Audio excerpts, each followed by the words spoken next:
আসসালামু আলাইকুম। আজকে আমি 1 লিটার দুধ দিয়ে মিষ্টি দই তৈরি করে দেখাবো। অনেকে বলেন দই বসে না, কিছু নিয়ম অনুসরণ করলে পারফেক্টভাবে দই বানানো সম্ভব। এখানে আমি হাফ কাপ লিকুইড দুধের সাথে 4 টেবিল স্পুন ফুল ক্রিম গুঁড়া দুধ নিয়েছি। আমি এখন লিকুইড দুধের সাথে মিশিয়ে নিব। এখানে আমি 1 লিটার ফুল ক্রিম লিকুইড দুধ নিয়েছি। দুধটাকে আমি ভালো করে জাল করে নিব। আর যে আমি গুঁড়া দুধটা মিশিয়ে রেখেছিলাম দুধের সাথে দিয়ে দিলাম, দিয়ে আমি ভালো করে জাল করে ঘন করে নিব। 1 লিটার মিষ্টি দইয়ের সাথে 150 গ্রাম চিনি পারফেক্ট। তারপর আপনারা চিনিটা কম বেশি নিতে পারেন আপনাদের টেস্ট অনুযায়ী। আমি দুধের সাথে 1 কাপ চিনি দিয়ে কিছুক্ষণ জাল করে নেব। দুধটা যখন অনেকটাই ঘন হয়ে আসবে তখন আমি চুলার আঁচ লো মিডিয়ামে রেখে অন্য চুলায় ক্যারামেল তৈরি করে নিব। এখানে আমি হাফ কাপ চিনি দিয়ে ক্যারামেলটা তৈরি করে নিব। চিনি যখন গলে ক্যারামেল হয়ে আসবে তখন আমি দুধ ক্যারামেলের সাথে মিশিয়ে কিছুক্ষণ নেড়ে নিব। আর এই ক্যারামেলের জন্যই দইতে সুন্দর একটি কালার আসবে। এখন বাকি দুধটা আমি দিয়ে দিচ্ছি। আবারও কিছুক্ষণ জাল করে ঠান্ডা করে নিব। দুধ একেবারে গরম বা ঠান্ডা করা যাবে না।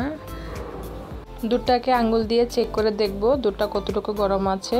এখানে আমি 3 টেবিল স্পুন টক দই ছাঁকনির মধ্যে ছেঁকে নিয়েছি। দই ভালো করে ফেটে নিব। টক দই দুধের সাথে দিয়ে হ্যান্ড উইক্স দিয়ে ভালো করে মিশিয়ে নিব। এতে করে দোকানের দইয়ের মতো ফেনা বসবে। দুইভাবে আমি দই তৈরি করে দেখাবো। দই বসানোর জন্য আমি এখানে প্লাস্টিকের ছোট কাপ নিয়েছি। প্লাস্টিকের ছোট কাপে খুব সহজেই দইটা বসে যায়। এখানে দুটো কাঁচের বাটিতে আমি দই বসাবো আর এই দইটা আমি ওভেনে তৈরি করব। চুলায় প্যান বসিয়ে প্যানটাকে ভালো করে গরম করে নিয়েছি। এখন আমি প্যানের ভিতর একটি টাওয়াল বিছিয়ে কাপগুলো দিয়ে দিব। সব কয়টি কাপ আমি প্যানের মধ্যে দিয়ে ঢাকনা দিয়ে ঢেকে দিব। এখন আমি প্যানটা নামিয়ে চুলার পাশে রেখে দিব। যেহেতু ঢাকনাটা কাচের সেজন্য আমি একটি কম্বল দিয়ে ভালো করে ঢেকে দিব। এখন আমি আপনাদেরকে ওভেনে দই তৈরি করে দেখাবো। প্রথমে ওভেনকে আমি 10 মিনিট হিট করে নিয়েছি। এখন দইয়ের বাটিগুলো দিয়ে আমি আবার 1 মিনিট ওভেন চালিয়ে বন্ধ করে দিব। এখন আমি ওভেন থেকে দইগুলো নামিয়ে নিব। দইগুলো 6 থেকে 7 ঘন্টা রাখার পর দেখেন কি সুন্দর জমে গেছে। আপনাদেরকে আমি দইটা কেটে দেখাচ্ছি কত সুন্দর জমেছে।